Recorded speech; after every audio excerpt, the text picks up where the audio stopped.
Dan ini sudah menyatu, bisa dilihat ya. Dari sayatan saya, dari kulitnya ini sudah menyatu. Tekniknya gimana Bang? Ini gampang.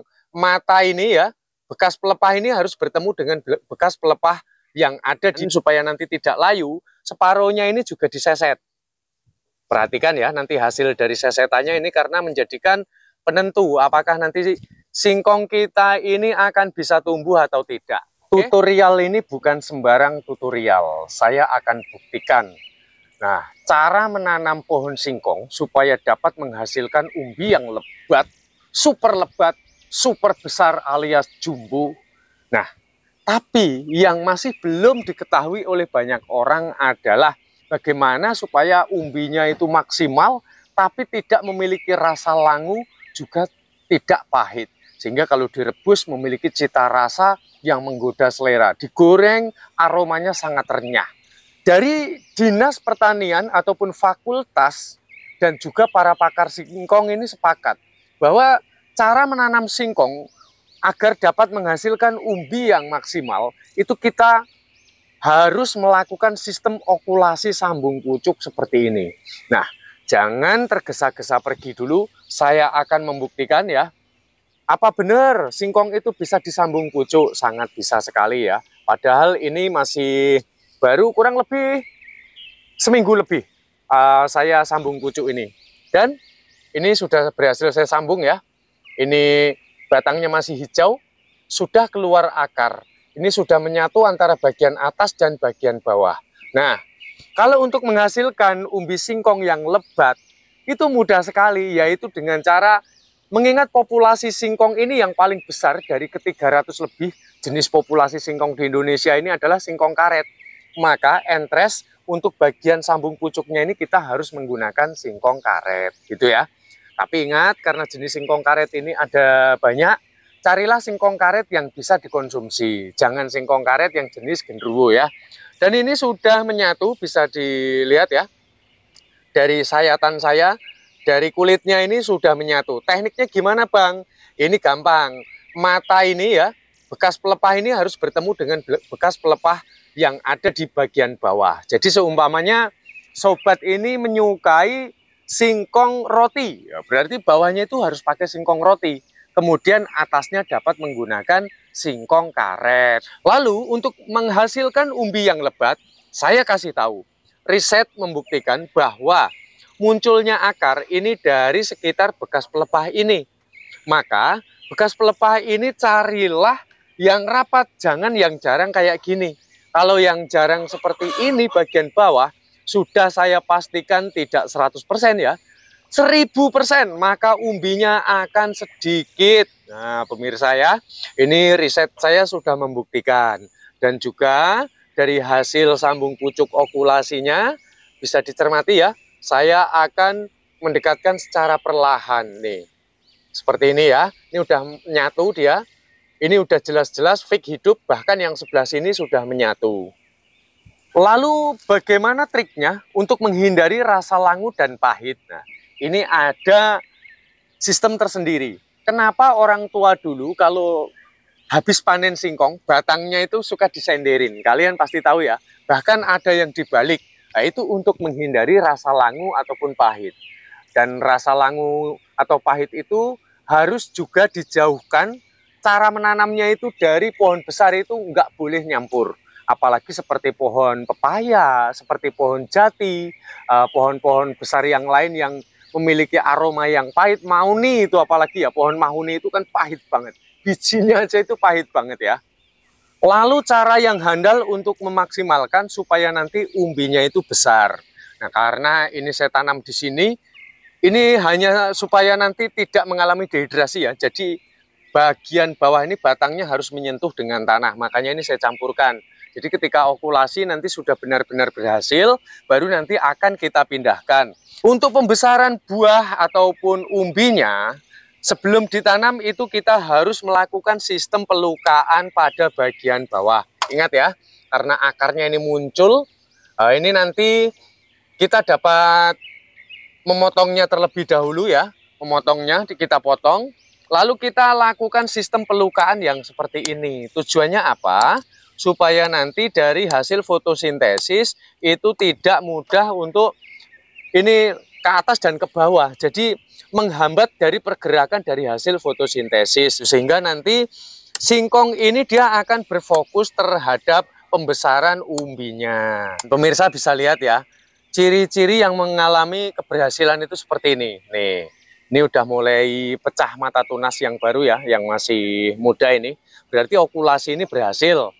Sudah dapat dipastikan. Jadi kalau sama-sama menanam singkong, kalau mau untuk dipakai untuk dagang, kalian harus memperbesar umbinya, harus memperlebat. Kecuali kalau untuk dikonsumsi sendiri ya, sekeluarga aja itu satu pohon dimasak itu udah perutnya udah kenyang semua, bahkan kadang udah sampai nggak habis. Nah ini saya akan mempraktekkan bagaimana memaksimalkan pohon singkong supaya nanti memiliki umbi yang lain daripada yang lain. Nah ini saya menggunakan sistem teknik okulasi dengan babon singkong. Ini memiliki ukuran yang besar, tidak terlalu tua dan tidak terlalu muda. Ini cara menyambungnya gimana supaya nanti berhasil tidak gagal. Untuk di bagian atas kita menggunakan jenis singkong karet ya. Nah ini untuk bagian atas ini lebih baik daunnya yang lebar seperti ini dihilangkan saja. Karena nanti justru ini dapat membuat layu. Kita sisakan tinggal sedikit banget ya di ujungnya ya. Dan kemudian pastikan dari entres di bagian atas ini jangan terlalu muda kayak gini ya. Kalau muda kayak gini ya mati nanti. Kita cari yang sudah segar kayak gini ya. Dia memiliki tekstur yang udah kuat. Nah, kemudian cara memilih entresnya ini sangat penting untuk diketahui, pemirsa. Ini antara bekas pelepah ini dan ini, itu cari yang berdekatan kayak gini. Jangan nyari yang jauh. Nah, terus kemudian langsung saja ini kita potong ya. Nah, ini luar biasa sekali. Oke, seperti ini.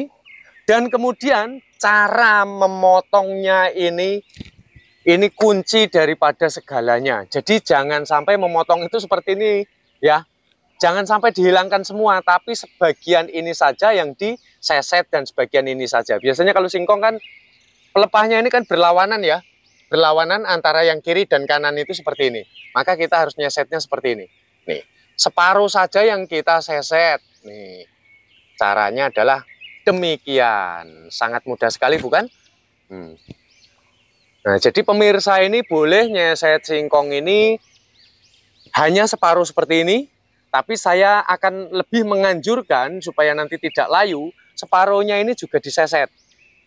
Perhatikan ya, nanti hasil dari sesetannya ini karena menjadikan penentu apakah nanti singkong kita ini akan bisa tumbuh atau tidak. Oke? Kuncinya adalah yang sebelah kiri ini. Bekas pelepahnya ini tetap masih ada, dan yang sebelah kanan ini pun bekas pelepahnya masih ada. Nah, ini kuncinya seperti itu. Lalu cara berikutnya, jika kita menggunakan babon ya, bukan yang seperti ini ya, okulasi biasa kalau seperti ini ya. Kalau teknik menggunakan babon itu, kita harus menyambungkannya itu di mana Bang? Nah, kita menyambungkannya itu juga di areal pucuknya. Seperti ini ya, teman-teman, jadi harus diperhatikan nih. Kita cari di sini bekas pelepah yang betul-betul kira-kira memiliki kesuburan. Nah, ini sangat bagus sekali ya. Bekas pelepahnya sangat besar sekali dan ada 1, 2. Nah, ini sangat bagus sekali. Ingat, kulitnya jangan sampai terpotong. Nanti kalau terpotong, maka akan dapat dipastikan dia, aduh. Nah, ini kegagalan nih pemirsa ya. Ini tidak benar. Jadi, saya akan mencari lagi bagian yang lain. Oke, sini aja ya. Nah, seperti ini. Ini akan saya coba. Ya, maklum, ini juga namanya mata pisau ini terkadang juga pengendalian jari ini tidak sesuai dengan yang kita inginkan. Nih ya, mata. Ini juga mata. Ini harus kita pertemukan seperti ini. Ini kunci dari keberhasilan. Nih, seperti ini ya. Setelah kita ukur semuanya, lalu kita dapat menggunakan kantong plastik jenis S. Ini dia teksturnya lebih lentur.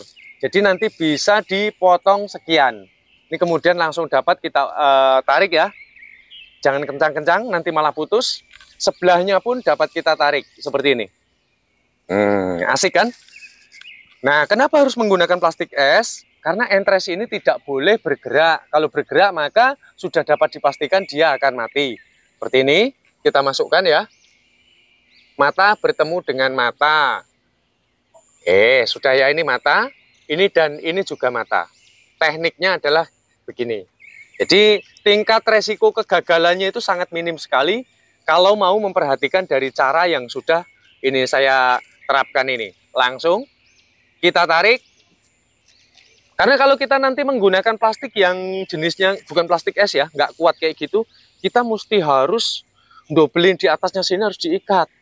Nah itu kan kebanyakan ini ya, waktu yang terbuang menurut saya juga. Lagi juga kalau pakai plastik es itu jelas-jelas tingkat kegagalannya itu sangat minim sekali, karena dia merekatnya dalam dia melindungi juga supaya tidak gerak ini memadai banget. Jadi selain tidak boleh gerak, entres ini pun tidak boleh kena air di bagian ujungnya sini. Jadi kalau ketika nyirami, cukup di bagian bawahnya ini saja.